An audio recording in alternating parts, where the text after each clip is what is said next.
Good day everyone. We are Group 5 from DCET 23 and for the group members, I am Daphne Joy M. Castañeda. I am Shela M. Pagaduan. I'm Shaina Paula Aikintilla. I'm Bantasan Nova. Hello, I'm Mira H. Yekyek. Hi, I'm Karel KB Dagimol. These are the few warnings and reminders before you start disassembling and assembling your computer.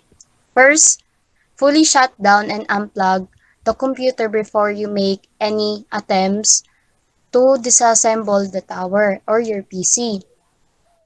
So, ayun yung pinakaunang-unang kailangan gawin kasi kapag hindi pa naka-unplug yung saksakan ng PC mo, may tendency kang makuryente sa pagbukas mo man lang nun. Second is, take off any metal objects on your arms or fingers such as bracelets, ring, or watches.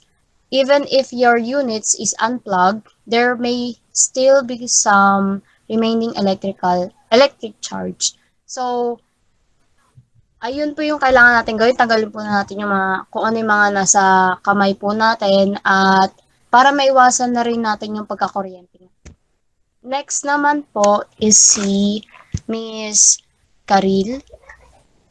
Hello. So, number 3, make sure your hands are completely dry to avoid damaging any mechanical parts as well as to avoid electrocution.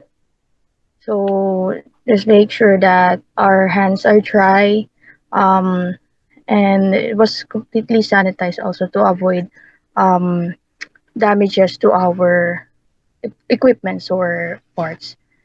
Next is work in a cool area to avoid perspiration for the same reason as seen in the previous number. So the same thing. Of course, we have to um, avoid electrocution or electricity to damage our equipments or devices. I mean equipments or parts. So, yeah, avoid perspiration or pagpapawis.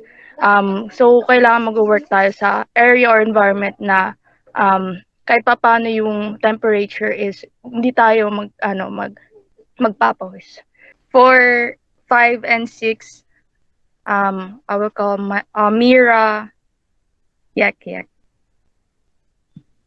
5 is, before touching any part within the tower, put your hands against another metal surface, such as computer casing, to remove static charge, which may damage sensitive devices. So ayun, ang mas mabuting wag muna nating hawakan yung mga devices sa loob. Mas mabuting ano, maghawak muna tayo ng metal surface kagaya ng computer casing para mawala yung static charge na nasa katawan natin o sa kamay natin para ma-avoid natin yung damage sa mga sensitive devices na nasa loob. Sixth part is prepare a place to keep any screws you may remove. A container or piece of paper with labels for each part, casing, motherboard, CD drive, etc. is ideal to avoid confusion between the similar-looking screws. So ayun, para ma-avoid natin na malito sa mga screws na tinanggal natin, ng mga tornilyo na tinanggal natin sa loob, mas makakabuting ilagay na lang yun sa container. Or di kaya, gumamit na lang tayo ng papel na may label para sa isa-isang part nun, kagaya ng motherboard, yung mga tornilyo nun, pwede natin ilagay sa isang container na may label para hindi tayo malito kung saang screws ba yon natin kinuha.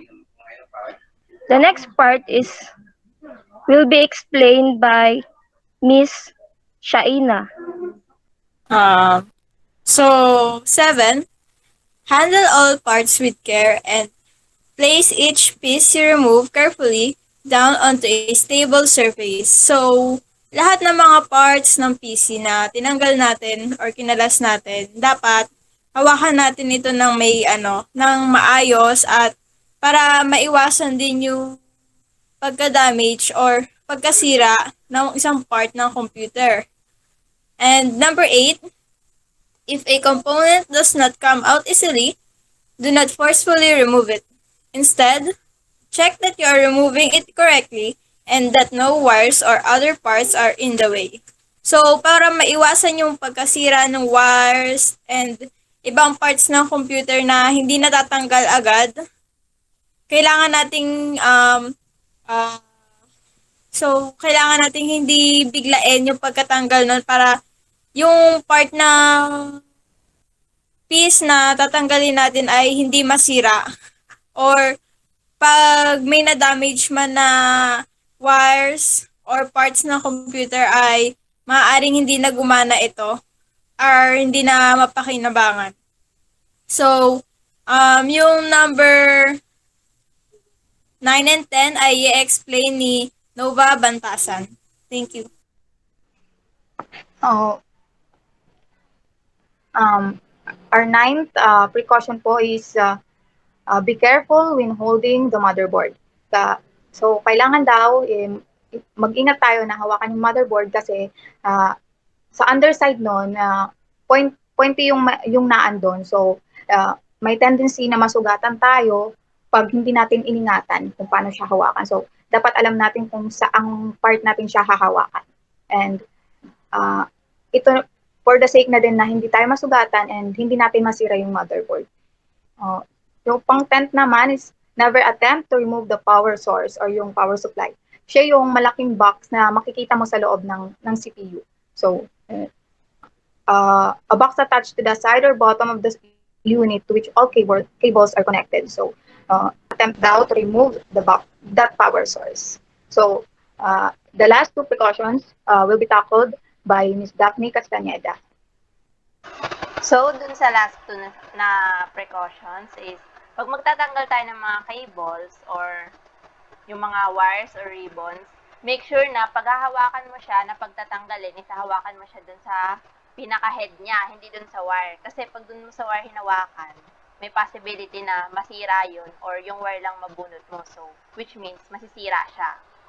And last, dapat mag-ingat tayo kasi alam naman natin na ang tubig at ang kuryente ay hindi sila magandang pagsamahin. Dangerous siya.